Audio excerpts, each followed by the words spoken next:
आइए नजर डालते हैं आज की खास खबरों की। लोकसभा चुनाव में प्रत्याशी गणेश सिंह के नामांकन रैली और रोड शो में सतना पहुंचे मध्य प्रदेश कांग्रेस के कद्दावर नेता सुरेश पचौरी। नगर निगम के अध्यक्ष राजेश चतुर्वेदी लालन के आवास पर अल्पप्रवास पर पहुंचे, जहां पर श्री पचौरी ने चैनल चर्चा के दौरान पचौरी ने बताया कि मैंने कांग्रेस पार्टी में अपने जीवन के 50 खपा दिए। इस दौरान में इंदिरा जी और राजीव गांधी जी को काफी करीब रहा। इस इशू पे राजीव गांधी जी के दौर में ताला खुला, राजीव गांधी जी के दौर में शिलान्यास हुआ।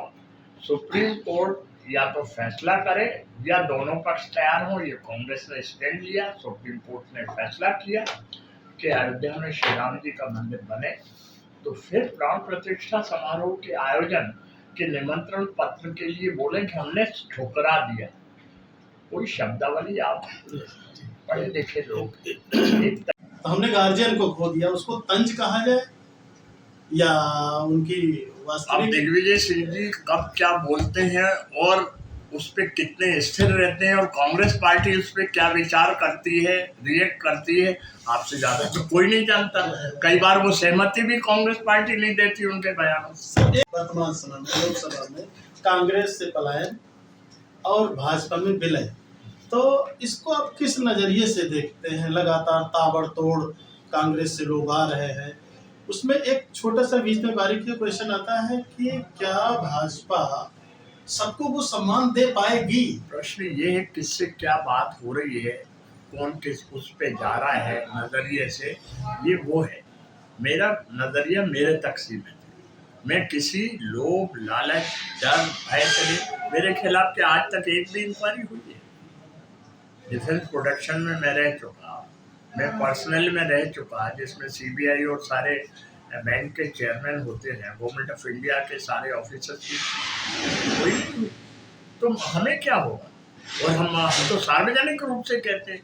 बीजेपी कह रही है कि काजल की कोठरी में इतने दिन तक सुरेश पचौरी पे एक भी दाग नहीं लगा है।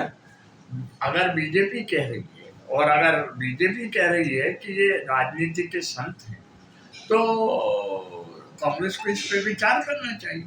अब कांग्रेस का है इस समय छोड़ के नहीं जाना चाहिए भैया। 2011 से हम धैर्य संयम रखा, हम घर बैठे हैं, हमें रात दिन काम करने वाले हैं।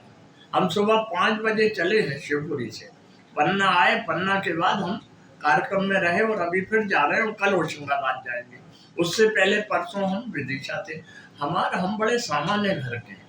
आपने युवक कांग्रेस में भी काम करते देखा है, कांग्रेस में भी देखा है, तो हम बैठ ही नहीं सकते घर में। अब आप 2011 से हमें बिठा ले रखे हो। अब आप कह रहे हो सम्मान बहुत दिया, तो सम्मान दिया तो एक डेडलाइन हो गई का, एक्सपायरी डेट होती है दवा में कि अब इतने समय तक सम्मान, इतने समय के बाद अपमान। ये क्या तरीका है? लास्ट पॉइंट ये कहा कि संघर्ष होना चाहिए।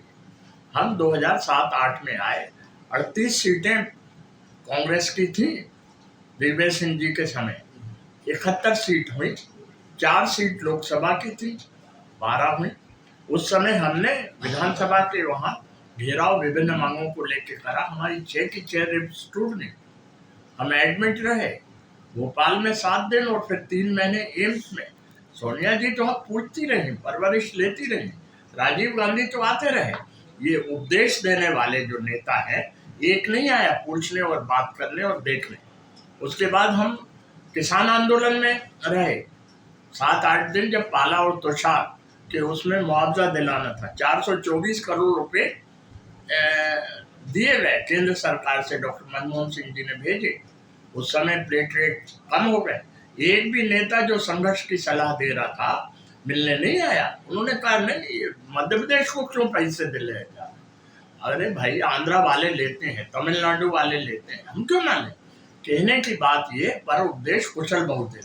कौन क्या कर रहा है और किसने इंडिपेंडेंट कैंडिडेट खड़े किए जिसकी वजह से 2008 में सरकार नहीं बन पाई, जग जाहिर है।